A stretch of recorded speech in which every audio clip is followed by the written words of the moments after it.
Remember that movie about a planet run by apes, and humans have turned into mute slaves as a result of their greed? What will he find out there, Doctor? His destiny. Well, that film made a lot of cash at the box office, so humans with their aforementioned greed decided, hey guys, let's make a sequel. Today we will look at the sequels to the 1960 Ape original, Beneath the Escape from the Conquest of the Battle for the Planet of the Apes.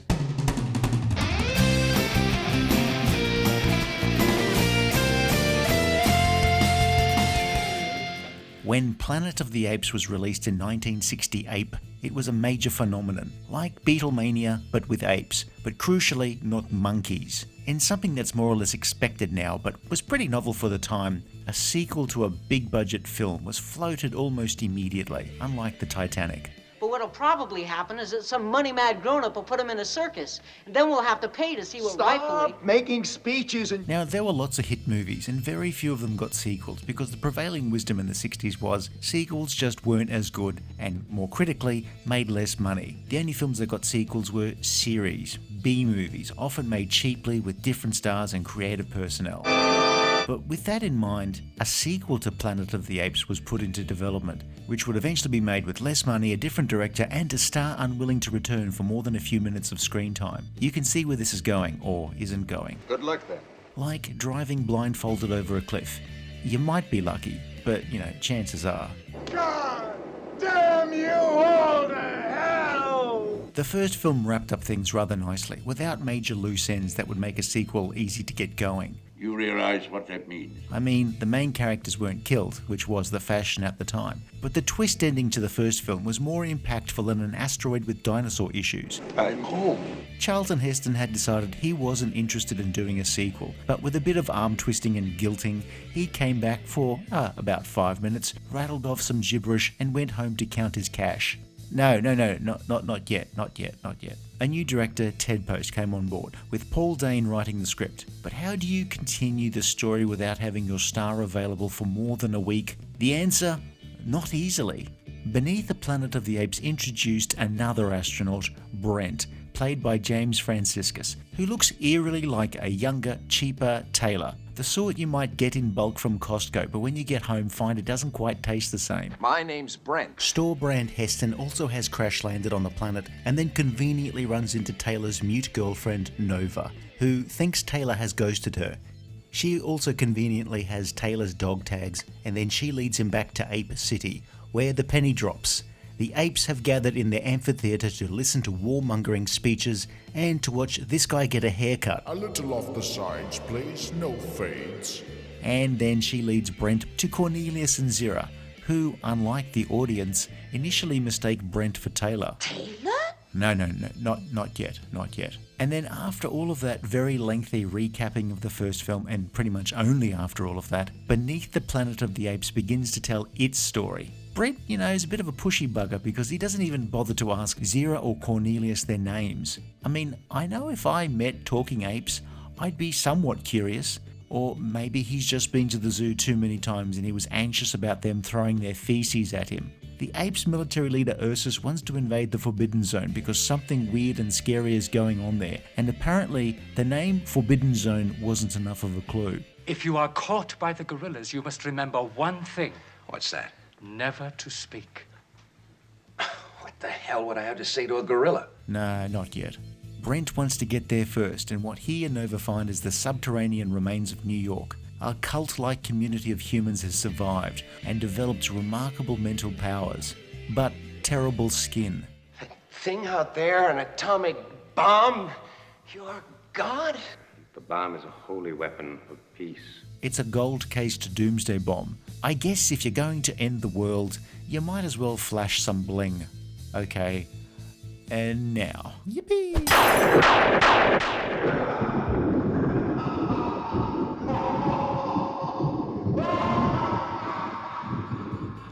Taylor's alive, but he's not found until close to the end of the film. We don't kill our enemies. We get our enemies to kill each other. He's a prisoner of the humans and must have been there for a while since he seems really bored. But by now I think we all know how he feels. Atomic bomb. Alpha and Omega. A doomsday bomb. The apes attack, kill Nova, and then Brent before mortally wounding Taylor, who then offers one last ultimate fuck you to his old sparring partner, Dr. Zaius. Bloody bastard. A green and insignificant planet is now dead. The smaller budget doesn't really harm the film too much, though in the ape crowd scenes, some of the simplified monkey masks do make too many ape extras look a bit slack-jawed, like people who have yet to realise they've just spent $1,000 gambling in Madden. What hurts the film is lack of real star power. Heston's the star for the few minutes he's on scene, but it's James Franciscus who has to carry the bulk of the film, only to be dumped once Heston shows up. See, the only reality in the universe. Well, that's nice to know. It's like you're having a special anniversary dinner and then your neighbour gate crashes to tell you he's just won the lottery. Franciscus is decent enough, but his role is thankless. Linda Harrison continues to be what every man thinks he wants, a gorgeous half-naked woman who can't tell her friends about your appalling snoring. Kim Hunter returns as Zira. Among other things, I'm a trained vet. Likewise, Maurice Evans as Dr. Zaius. General, I only pray you know what you're doing. Now slightly more sympathetic than he was in the first film. What's not obvious is Roddy McDowall was unavailable, and another actor, David Watson, does a pretty decent job of filling his ape suit for this one film. If you didn't know, you probably wouldn't realise it wasn't McDowall. Beneath the Planet of the Apes commits a number of cardinal sequel faux pas. First, it doesn't have the star in it enough for it to count. Second, it spends way too much time going over the same ground as the first film. It's a city of apes.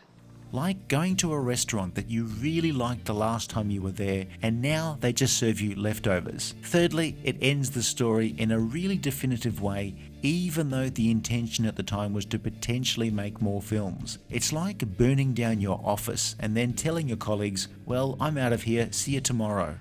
I know it sounds insane. As we said, Beneath the Planet of the Apes was made for less than half the budget of the first film, yet it was successful enough on its 1970 release that more ape movies were prepped. Beneath the Planet of the Apes is both the name of the sequel, but also a value judgment on where the second ape film would rank on a list rating the Planet of the Apes films, somewhere beneath the Planet of the Apes. There's some interesting imagery, particularly the illusions cast by the humans to try and dissuade the apes from attacking. But after that, it's just a standard late 60s action movie. Despite that incredibly downbeat, fatalistic and pretty final ending, there would be another Apes film released the following year. I don't love Beneath, nor do I hate it. It's not bad, but it takes way too long to get over the first film and move on to telling a new story. And when it does, it's okay rather than stellar. My God, did we finally do it? Beneath the Planet of the Apes made much more money than expected, and despite its pretty final ending, 20th Century Fox went to Apes producer Arthur P. Jacobs and said, "More, please." There would have to be some serious thought as to the best way to try and continue the series. Any new film would need to be made on a smaller budget, so a contemporary Earth setting would be ideal, and thus a chance to comment on the issues of the day. Should the new film ape the style of other popular films of the early 70s, like The Ape Connection, Ape Port, Dirty Ape, or Cornelius and the Chocolate Factory? Just make it time travel and move on. We've got a 1971 release date to make. Escape from the Planet of the Apes starts with the spacecraft from the first film splashing down off the coast of California in the year 1973, and some army types are there to welcome home the returning astronauts, who turn out to be, well, wrap it up, can't top that twist. What follows is a film that goes from having the apes and humans cautious around each other Well, why doesn't she take it?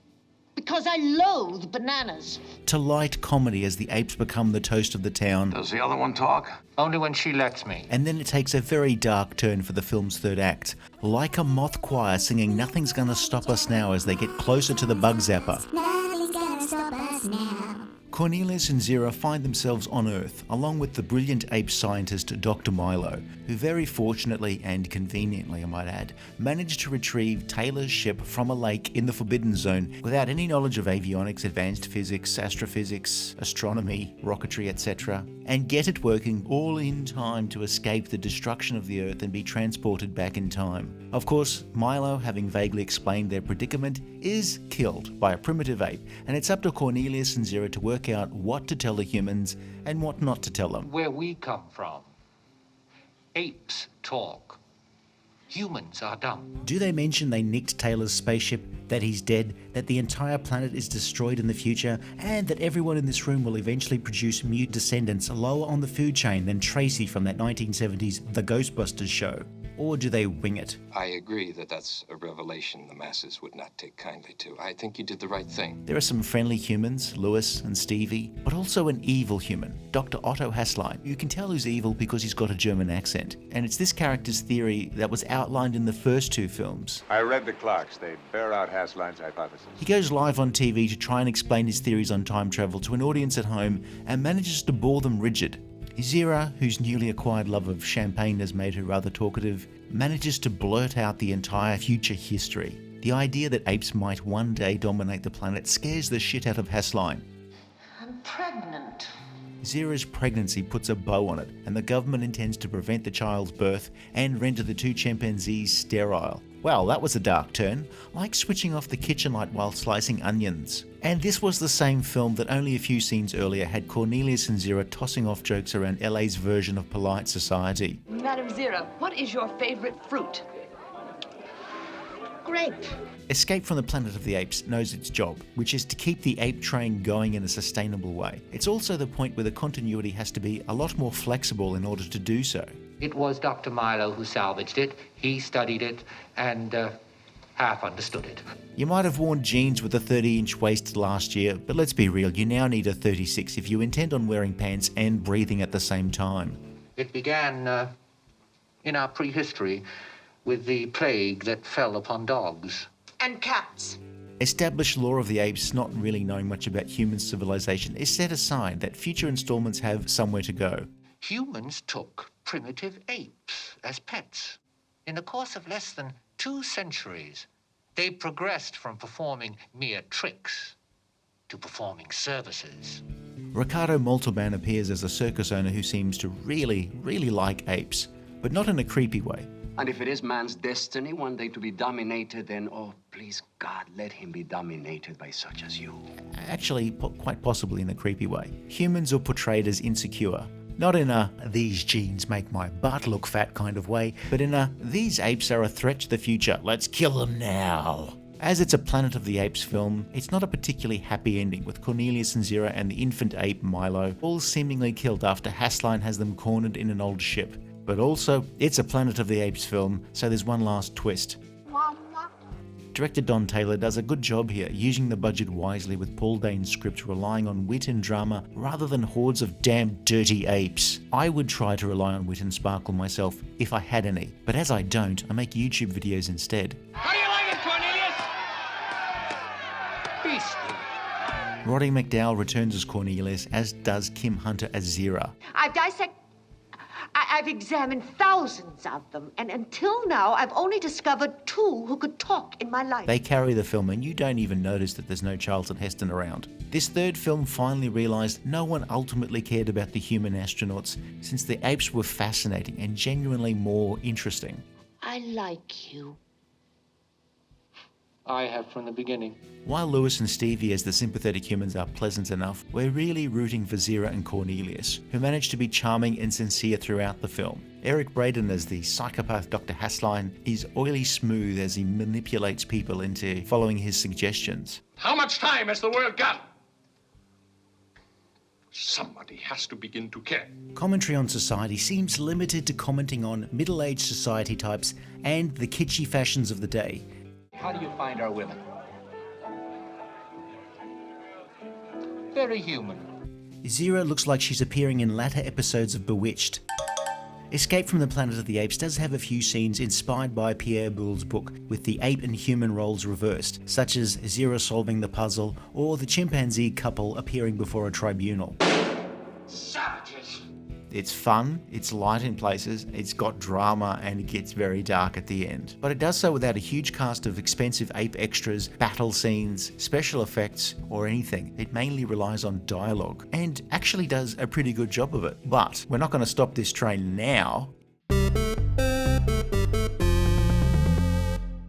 In 1972, Conquest of the Planet of the Apes saw a fully grown Milo, again played by Roddy McDowall, and now going under the name Caesar, and he's seeing the world of man for the first time in a visit to the city in the 1990s. It's become a totalitarian society with people dressed in black, and apes have become a race of slave workers. Caesar and Armando are separated.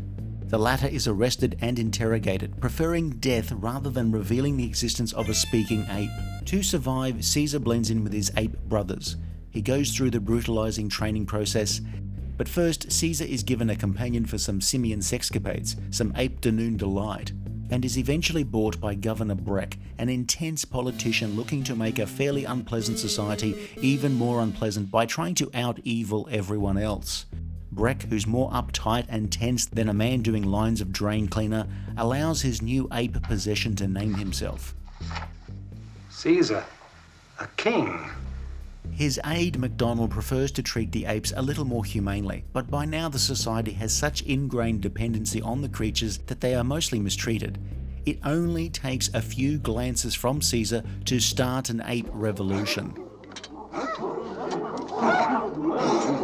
Governor Brent has a bee in his bonnet about the possibility of a talking ape stirring up trouble for humans, but apparently he's really desperate not to lose his prime parking spot next to the entrance. Once the apes have gathered strength, the film pivots to a fairly intense action film with apes running through the city with M16s mowing down security forces. This was also a G-rated film that was in danger of potentially alienating its intended family audience. Lousy human bastards! The ending was softened in post-production so that the evil governor wasn't bludgeoned to death, but instead Caesar makes a speech about dominating mankind with compassion. The birth of the planet of the apes! Yes, I'm the one they're looking for. I never believed it. I thought you were a myth. Well, I'm not. Director J. Lee Thompson had previously made big-budget action films like The Guns of Navarone, and here he does a pretty good job with a fairly tight budget. When we hate you, we're hating the dark side of ourselves. Despite the large number of apes, the makeup effects are effective without some of the more obvious cost-cutting from the first sequel. Action scenes at night with hordes of apes going up against hordes of security forces are effective and exciting. It's a much better film than it has any right to be. No! Conquest takes the Altered Apes continuity outlined by Cornelius in the previous film and compresses it to decades rather than centuries. I do this all the time, lying about my age. It does work most of the time, but my lies caught up with me when I tried to get a driver's license when I was apparently aged 5 years. The mere fact of your existence will be regarded as a great threat to mankind. Conquest of the Planet of the Apes is a product of several years of unrest, which provided an excellent place to start an ape revolution, something the franchise needed to do if it was to basically be a movie set on an actual planet of apes, since every other movie was already set on the planet of the humans. Conquest did good business, and so, like clockwork, another ape film was put into production to be released in 1973. By now, the sequels to the Planet of the Apes had transcended the traditional idea that sequels would be unsuccessful and would have to be made significantly cheaper to remain at all profitable. But at the same time, they would be made significantly cheaper. Writer Paul Dane, who'd scripted the first 3 sequels, was unable to complete a full script, and writers John William Corrington and Joyce Hooper Corrington, who'd just written a well-regarded sci-fi film starring original ape star Charlton Heston, provided returning director J. Lee Thompson with a script that would tick a lot of boxes. A kinder and more kid-friendly world with talking apes that was also cheaper to make. The important part, though, was cheaper to make. The budget on the Battle for the Planet of the Apes was enough to buy 3 pastrami sandwiches but no drinks. Battle for the Planet of the Apes is a film that really does nothing of any note. Like hiring a full-time gardener to water your only houseplant, a cactus, while you're on holiday. In the years since the ape revolution, nuclear devastation has left the city leveled, and a small nearby colony of apes and humans live together somewhat uneasily, like spending a summer in a 1-bedroom cabin with your ex and their new partner and their 5 Jack Russell Terrier puppies. By now, the apes all have the power of speech, including the gorillas led by the illiterate Aldo, who basically just wants to kill things. Caesar has tried to be a beneficent leader but wishes he had more context about the future, particularly the knowledge of his parents. MacDonald, the cheaper and more available brother of the MacDonald from the previous film, suggests to Caesar that they go to the irradiated city to check out the archives. Of course, there are still humans living under the city, irradiated and irascible. The governor's very irritable lately. Who wouldn't be, living in this hell of radiation for all these years? Now led by the former secret policeman who interrogated Armando. His followers are tired of violence, but letting things go would mean a very short film. It is a very short film, but it would be even shorter, which I suppose would be merciful. Where would drama be without grudges? Governor, somewhere along the line of history, this bloody chain reaction has got to stop. A destroys B, B destroys C, C destroys A and is destroyed by D, who destroys E. The humans attack the ape village in a well-staged but ultimately pointless attack beaten off by the apes. No prisoners! No prisoners! Meanwhile, in ape politics, Caesar faces off against Aldo, who's responsible for the death of Caesar's son. The humans and apes say they will try to live together in peace, which will last forever so long as there's no banana famine. I guess you might say they just joined the human race. The film is bookended by the ape's lawgiver speaking hundreds of years after the events of the movie, which ends by showing us, oh, the apes and humans are playing nice. Aldo was played by Claude Akins, who would later play Sheriff Lobo. Now we go back to riding horses. Songwriter Paul Williams would later write or co-write the songs featured in the Muppet movie, including The Rainbow Connection. Ape has never killed ape, let alone an ape child. Natalie Trundy had played 3 different roles in the last 4 Ape movies and was also the wife of producer Arthur P. Jacobs. On the night of the fires, you swore an oath that in the future, apes and humans would live together in kindness and peace.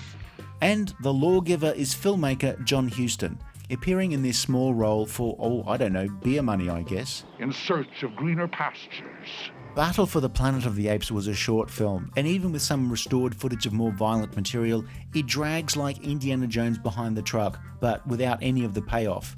There's no circumstance under which I could suggest anyone should watch this film on its own unless it was part of a rewatch of all the Apes films. Battle for the Planet of the Apes was the end of the road for the series as a feature film franchise. There would be 2 rebooted films, one that kicked off a successful trilogy and the other one that would forever poison the term reimagining. Arthur P. Jacobs was done with Talking Apes and sold the franchise rights to 20th Century Fox. Jacobs had intended to move on to other projects but tragically died suddenly around the time of the film's release. Battle for the Planet of the Apes is like having your birthday party in the IKEA restaurant, disappointing and a little bit pitiful. It's a short film that's a slog to get through and isn't a completely enticing prospect, like answering the front door when somebody asks if you're Sarah Connor. Take your stinking paws off me, you damn dirty ape! The original Planet of the Apes is still a cultural touchstone, full of iconic and quotable moments. The 4 sequels offer more apes action, but feature few moments that have entered the pop culture lexicon.